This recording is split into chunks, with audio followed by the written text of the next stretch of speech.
کامی جو من بیرون هستم، الان میرسم خونه بهت زنگ میزنم. سلام بابا جون، چطوری؟ قربونت برم. خوبی؟ منم خوب. چه قشنگه اونجا. اینجا رو ندیده بودیم؟ دیده بودم دفعه پیش بغل پنجره بودی، فقط اون قسمت دیدم دیگه. این نشیمنته مثل این که اینم تار و آره، من این روزا خب همش خونه ایم دیگه. از وقتی استودیو رو بستن دارم سعی میکنم یه ذره برسم به اینجا. این ستا رو گرفتم یکم مشغول کنم خودمون، یکم هم گل و گیاه و سعی میکنیم خونه رو داریم تبدیل میکنیم به یه جایی که قابل سکونت بلند مدت باشه. همش اینجاییم. کافی شاپ های آمستردام هم بسته است الان. کافی شاپا بازه ولی فقط برای بردن بیرونه، بیرون بر فقط میتونیم استفاده کنیم. حالا یه جدا از این که میخواستم یه دیداری تازه کنم، روی ماهتون رو ببینم، یه مسئله هست خواستم باتون در میون بذارم. یه اتفاقی میشه گفت تقریبا افتاده. چی شده بابا؟ دیشب از طریق فیسبوک برای من یه پیامی اومد از یه شخصی به نام دنی و میگفتش دنبال جواد میگرده، دنبال عمو جواد. یعنی چون فامیلی من و عمو یکیه، سرچ کرده بوده تو فیسبوک و میگفت یه مسئله خانوادگیه که میخواد با عمو جواد مطرح کنه. حالا نمیدونم میخوای پیامشو بفرستم برای شما؟ چون دوستته؟ من اصلا نمیشناسم طرفو. رفتم تو پروفایل فیسبوکش، خیلی اکتیو نیست ولی همه عکسایی که گذاشته با بچه هاشه. به نظر میاد مثلا یه آدم میان ساله، 30 و خورده ای ساله. 3 تا هم بچه داره، همیشه عکساش با بچه هاشه. میتونی کپی هم پیست کنی بفرستش رو واتساپ به من. حتما بذاری الان کپی کنم. فرستادم. گرفتمش، بذار.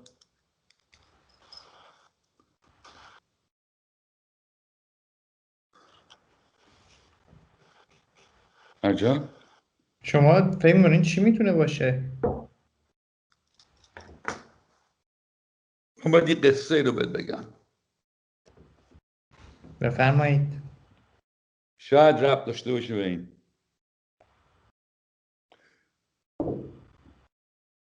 5 سال پیش من تهران بودم برای تشییع جنازه زینت جون، مام بزرگت فوت شده بود. یادم میاد. 2-3 روز بعد من تو خونهشون بودم، داشتم جمع آوری میکردم. کمدش پر کاغذ و نامه و چیزای مختلف بود. مواظبم بودم که چی رو میندازم دور، چی رو دارم نگه میدارم. رسیدم به یه نامه ای که با خط انگلیسی نوشته شده بود. یه کمی عذرخواهی که من شما رو پیدا کردم که این نامه رو بدین به پسرتون آقای جواد بهرامی. خلاصه شد بگم کامی و شکرم نشد. نوشته بود من پسر جواد بهرامی هستم. خب عجب.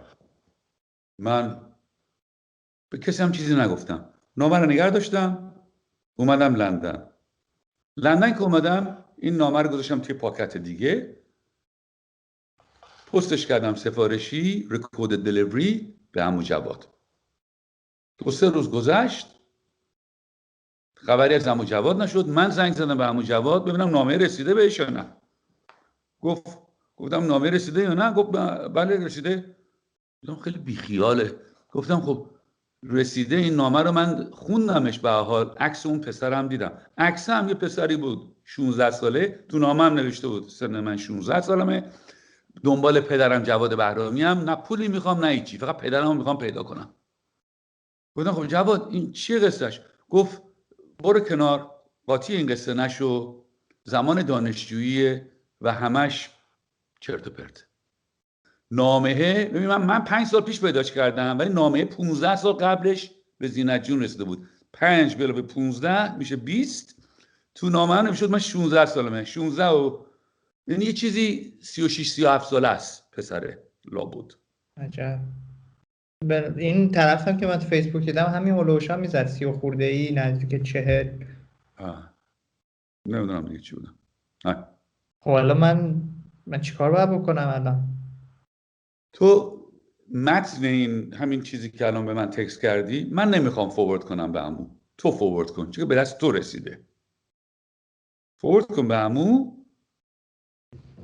بگو بابا بنویس با صحبت کردم، گفتن که من اینو بفرستم به شما، چی کار کنم؟ همین. چشم. درست. چقدر عجیب. یعنی ممکنه ما یه پسرعمویی داشتیم خودمون نمیدونستیم هیچ وقت. چی بگم؟ نمیدونم، خیلی عجیب شد. آره عزیزم، تو اینو بفرست ببینیم، منم بعدم به من خبر بده چی شد. اگه خبری هم نیومد از عمو، من فرداش زنگ میزنم. چشم، همه الان براش فوروارد میکنم. ویدیو تو اون پایین زدی روش آن؟ ببین اون پایین یه میکروفونه، یه دوربین برداری، یه تلفنت الان قرمزه، درسته؟ آره. چپش دوربین است، بزن رو دوربینه. الان که میزنم میگه turn video on. دقیقاً دیگه، بزن رو. خب اون وقت میریم. چطوری رضا جان؟ سال نو مبارک باشه. قربون تو برم، تو هم همینجور. چه سرحالی رضا؟ در حالم. آره خوبن همه؟ لیورپول هنوز اونجا، تیشرت هنوز به دیواره. آره بابا جان، بعد از این همه سال رنج بذار اقلا یه 2 سالی لذت ببریم تا باز ورق برگرده. بابا لیورپول قهرمانه، عالی. فعلا میگم این دوستان بچه‌ها اینقدر اذیت میکنن. تو با وفا بودی به لیورپول این سالها. آره دیگه میگم آخه نمیشه عوض کرد دیگه، مثل ازدواج نیست میتونی طلاق بدی یه زن دیگه بگیری، تیم فوتبال تو نمیتونی. کامی به توی چیزی فرستاده. چی؟ پیام آقای، میدونی چی میگم دیگه. بله رضا جان، چی کار داری میکنی شما؟ من نمیفهمم. کامی داره چی کار میکنه اصلا؟ یعنی چی؟ من نمیفهمم. جواد جون، نه من کاری کردم نه کامی. من 5 سال خبر دارم راجع به این جریان، تو یک ذره به من توضیح ندادی. هیچی، من هیچ کاری من نکردم. چی داری رضا میگی؟ جان این اصلا چیزی نیست که توضیح بخواد کسی بده. اگه چیزی بود که من میخواستم خودم دنبالش برم میرفتم. من نمیدونم کامی اصلا منظورش از این کارا چیه. این سوشال نتورک بازی و فیسبوک بازی بابا جمعش کنین. یه حقی بده بهش. این پیام رسیده، به من زنگ زده، گفته من چیکار کنم. بهش گفتم کامی جون اینو کاپی ام پیست کن بفرست به عمو، هر چی که عمو گفت انجام بدیم. تو چرا با من کامی دعوا داری؟ دعوا ندارم اصلا، من ماتمی مثلا انتظار داشتم شما به کامی بگی آقا جان دخالت نکن، عمو نمیخواد اصلا در این مورد باز شه، بذارید بسته باشه. عمو میخواست کاری بکنه، هر غلطی میخواست خودش میکرد. این شاید پسرت باشه. من شاید. دوستان دارم الان. اگه واقعا این پسر توه، چرا یه کاری راجبش نمی‌کنی؟ آخه چی کار کنم؟ و خودت گفتی اگر واقعا پسر توه. بابا 100 تا اگر تو کاره. خودت بهتر از همین میدونی اگرها چی هم. من چه میدونم؟ برو ببینش. خب من برای همینه میگم میدونم، چون میدونم میگم رضا جان. جواد جون الان جلوی پسر من اومدی پایین، بذار راحت بهت بگم. میگه چه وضعیه که یه پسری داره دور دنیا میگرده که باباشو پیدا کنه که عموی بنده است. این ببینید آره از نظر کامی عزیز من این یه چیز رمانتیکیه، مثل این فیلم هایی که دیدیم یارو میاد در میزنه واز میکنه پدر پسر. آره این بابا جان چی ریل داری لایف. چی میگی؟ جواد خودتو گوش بده، چی داری میگی؟ رضا جان این مسئله رو ول کن، بذار من خودم این مسئله رو حل کنم. ببینید 20 سال پیش زینت جون این نامه رو داشت، دیدیم، صحبت کردیم، من برای ایشون شرح دادم، گذشت. حالا این یه جوری 5 سال پیش این جریانا با اینکه برادر بزرگ عزیز من، با اینکه من برادر بزرگ شما، تو برادر بزرگ، حرفت همیشه درسته.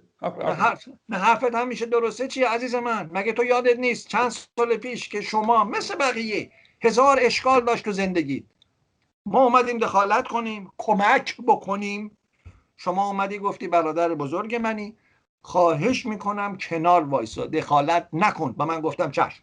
طلاق ما میگی؟ طلاق من دوستانه بود، ازدواج من بد بود. طلاق ما نمیخواستم دخالت کنی، چون که میدونم تو چقدر دعوا میکنی تو طلاق و این چیزا. شما الان به من میگی این آقا اومده عکس نشون داده فلان. بله، هر کی که ریش داره عمو نیست که. و من اصلا از کجا بدونم؟ من بک‌گراندش رو نمیدونی تو رضا جان، بک‌گراند این جریان رو نمیدونی. کامی عکس برای تو فرستاده؟ کامی عکس فرستاده برای تو؟ نه این چیزی که تو فیسبوک، بله یه عکسی که کامی تکس کاپی پیست کردم چی کرده که این آیا، من میگم این کیه؟ من عکسشو ندیده بودم، من فقط تکستشو دیده بودم. نه من میگم این کیه آخه؟ ببین جواد جون، من دیگه الان میخوام برم، هر کاری میخوای بکن، فقط من دارم میگم سخت‌تر داره میشه که من دهنمو کیپ نگردانم، چون کامی الان که اون آقا باش تماس گرفته دیگه آگاه یه چیزی هست، حالا هر چی که میخواد باشه.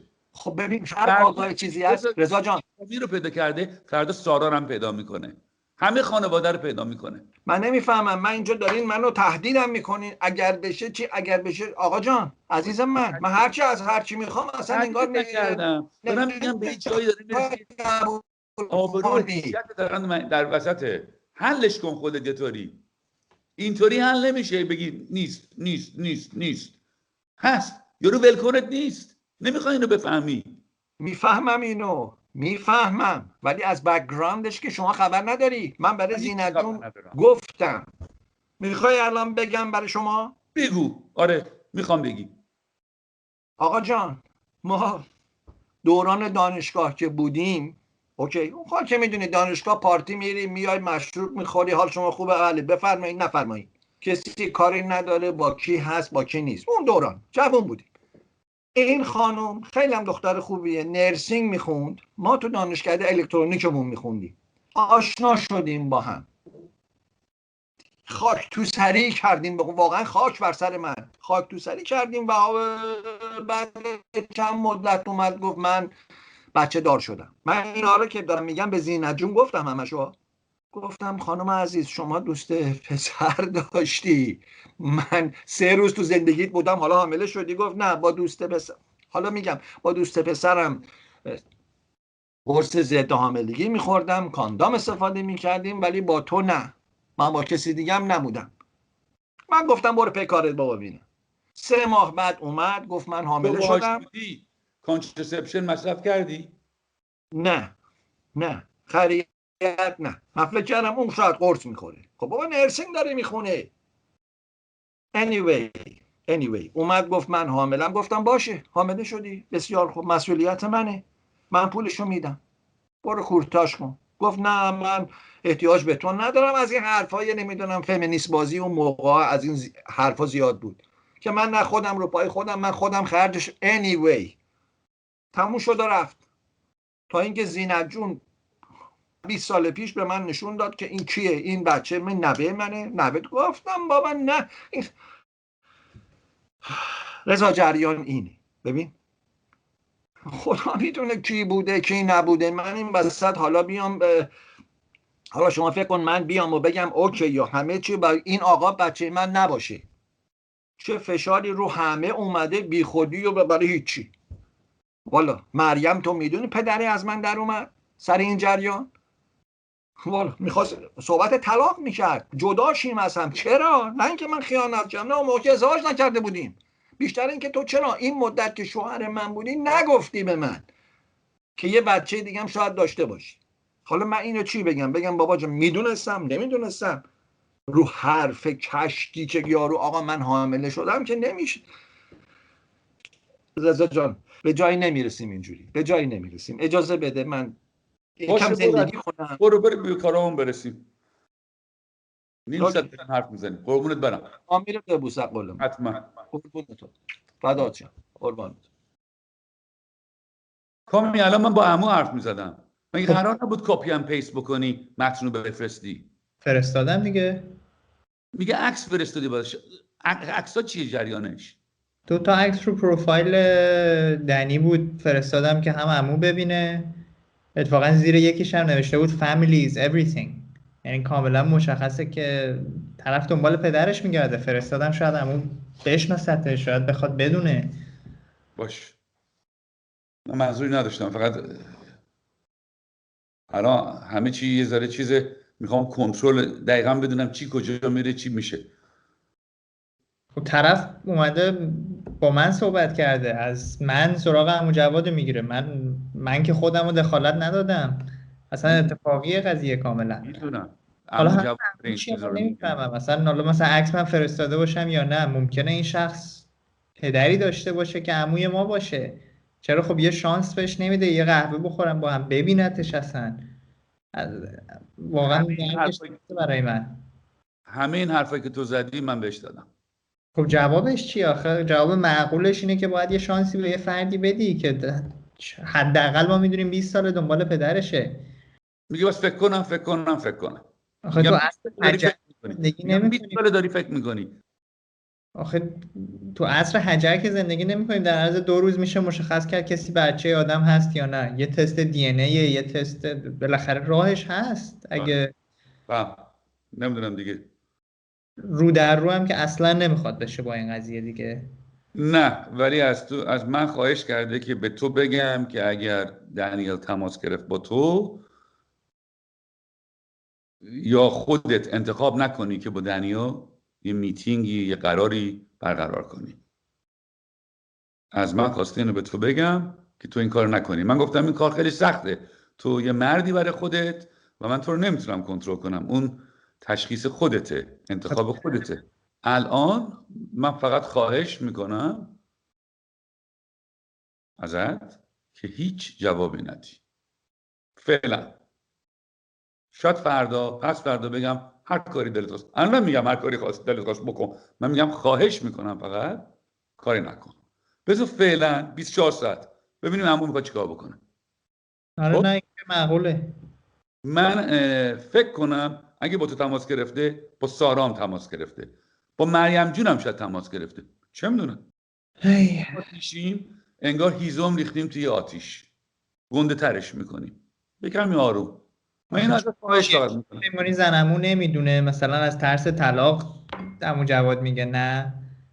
من به زنمو تکست دادم که هر وقت فرصت کرد به من زنگ بزنه. باشه، حالا پس شما خبرشو به منم بدین، چون منم یه جورایی ذهنم درگیره الان با این قضیه. آره واقعا میگم 24 ساعت عزیز، 24 ساعت جواب نده. شما راجع به این جریان اصلا آگاه بودین؟ والا چشم ما روشن نقول. تا به حال نه. 20 سال پیش زینت جون با شما صحبتی نکرد؟ نه خدا بیامرز اصلا اون نه اصلا راستش بخوای نه. تعجبم میکنم چنان آدمی نبود که بخواد از من چیزی قایم بکنه. نه چیزی به من نگو. حالا از من چی میخوای؟ من خیال کردم زینت جون با شما اینو صحبت کرده بود. نه اگرم البته خدا بیامرز زینت 20 سال پیش به من گفت التماس کرد که به کسی نگم، دخالتی نکنم. حالا من باید چیکار کنم؟ خب می‌خواستی 5 سال پیش با من تماس بگیری. گفتم با خود جواد تماس میگیرم، یه چیز خصوصیه، حلش کنه خودش دیگه. چی جوابش چی بودش تماس گرفتی؟ برو پی کارت، حرفشم نزن. یه چیزی بود زمان دانشجوییم، اصلا مهم نیست.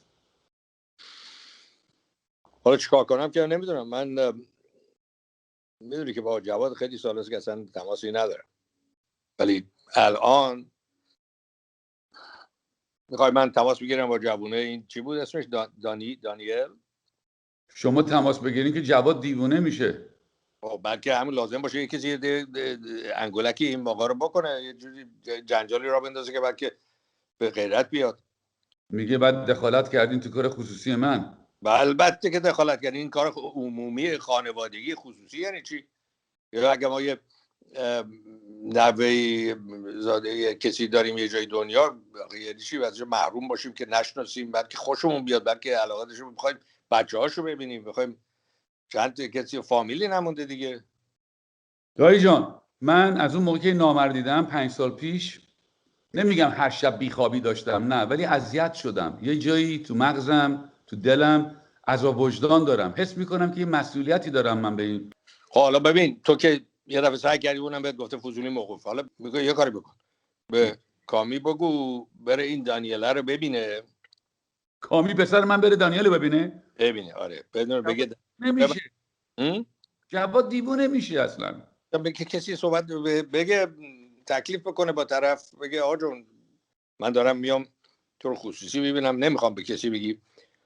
از اونجا ازش یه چیزی بخواد که بیاد، از تو هم رفتی یه دفعه دیگه جواد دیدی، یه مو از سر خرس بکن، بیار اینو دی ان ای بدین چیز بکنن دیگه، بدن امتحان کنن.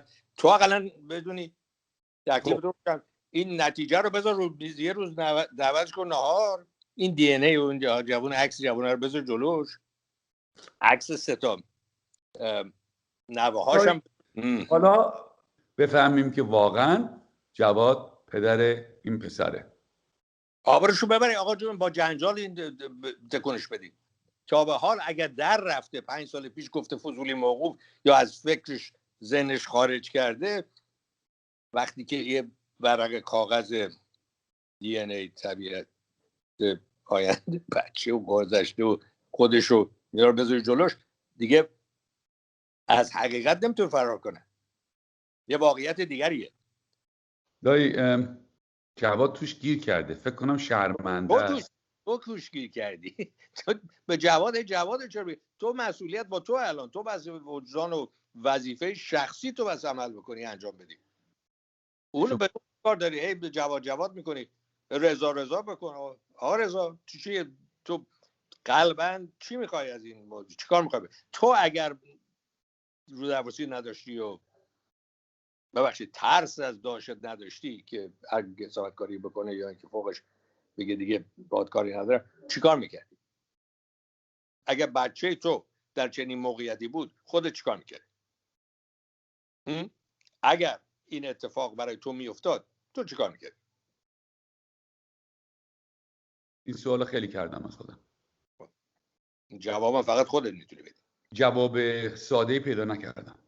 من فعلا از کامی خواهش کردم که فقط برای 24 ساعت جواب این پسر رو نده. ولی چند ساعت دیگه ببخشید از این 24 ساعت چند ساعت مونده؟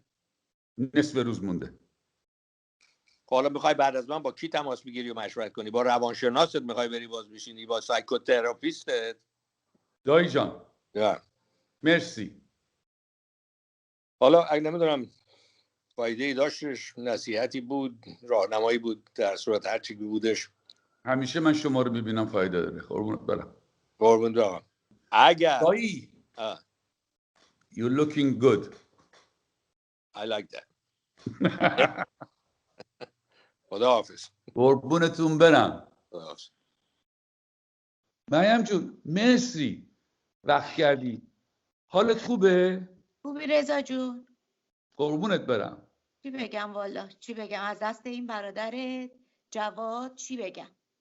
من میدونم این داستانو، سارا هم الان فهمیده، داستان رسیده از کشیده به اینکه واسه اونم پیام داده، ولی من از دست جواد عصبانیم. من میدونم که جواد به من خیانت نکرده، نمیگم اومده به من خیانت کرده این وسط، ولی یه چیزیه که میدونسته، داستان کوچیکی نیستش که یه بچه داره این وسط. نباید به من میگفت؟ بالاخره من زنشم، باید به من میگفت. وگرنه بله خب حالا پسرشه، 5 سالم هست من صدام در نیامده. خب منم همینطور حس تو رو دارم. مریم جون تو کی آگاه شدی راجع به این جریان؟ من 5 ساله میدونم رضا جون. چطوری؟ میگم من 5 سال پیش که شب بود جواد داشت از سر کار میامد خونه، باز گرفتم این احوال پرسی کنه، بپرسه شام چی دارین و اینا. گفتم یه نامه برات رسیده. گفت خب باز کن ببینم چیه. من اونجا عکس این پسر رو دیدم و فهمیدم و از اون موقع من میدونم. تو فکر میکنی واقعا بچهشه؟ خب این چیزی که اون باید بدونه. اون میگه نیست. اگه واقعا هست به هر صورت بچه‌شه دیگه، ولی باید اون باید بفهمه. اصلا خودش که عین خیالش نیست، اصلا حتی حرفشو نمیزنه، حتی به من که شریک زندگیشم نمیگه. خب سارا نباید بدونه یه برادر داره؟ خب به نظر تو باید چیکار کنه الان؟ خب باید چیکار کنه که من نمیدونم پسرشه یا نیست. تو یعنی موافق هستی قرار بذاره ببینتش؟ خب ببینتش، ولی اینکه از من قایم میکنه من بر میخوره، من شریک زندگیشم. حق داری. خب به منم برادرشم، به من هیچی نگفته بود، هیچی هم نمیگه. انگار نه انگار، اصلا بی غیرته، حالیش نیستی چی؟ حالیش هست. نه دیگه حالیش نیست دیگه. من چی بگم که چی کشیدم این همه سال از دست جواد، الانم این داستان. واقعا من نمیدونم چیکار کنم. شما چه مدتی تهران خواهیم بود؟ من حالا الان اومدم دبی، دارم میرم مادرم رو ببینم تهران. یه ذره هستم، مامانم حال نداره، برم ببینمش برمیگردم میام، ولی واقعا نمیدونم. ناراحتم از دستش، خیلی من خیالیه. ببین همین جوری من این همه سال باهاش زندگی کردم دیگه. ولی مرد خوبیه. دیدم ازش آدم خوب، ولی آدم خوب بودن که کافی نیست رضا جون. نه خیلی مهمه خوب بودن. آدم خوبیه، پسر داره نمیگه. گیر کرده توی موقعیت بدی. درستش کن. من کفرم در میاد. من 5 سال از وجدان دارم از اون روزی که این نامه رو دیدم و این عکس رو دیدم، حالم بد شده. بیا تو حالت بد، ولی خودش که پسر داره اصلا خیالش هم نیست، حرفش هم نمیزنه. هست. فکر کنم شرمنده است الان. گیر کرده توش مریم جون. میخواد چیکار کنه الان؟ میخواد چیکار کنه؟ ولی چی میگه؟ اصلا خودش چی میگه به تو؟ میگه بس فکر کنم. میگه بس فکر کنم. شما تهران میری سلام مامان برسون. اگه مزاحمت نیستم، من شاید شما تهران بودی باز با تماس گرفتم. باشه رضا جون، هر موقع خواستی. سفرت خوش. تست کووید هم دادین شما اونجا الان دبی؟ بله رفتم، همین بغل هتل یه جایی بود، رفتم تست کووید دادم. 24 ساعتم بازه، گفتن بیا شب جوابو بگیر که ان شاءالله منفی و میری به سلامت خدا. بعد دیگه پس فردا میرم تهران تا ببینیم حالا چیکار کنیم، ولی اصلا فکرم ناراحته سر این داستان. حق داری. مامانو لذت ببر در کنارشون و سفرت خوش، سفرت سیف. قربونت. خداحافظ.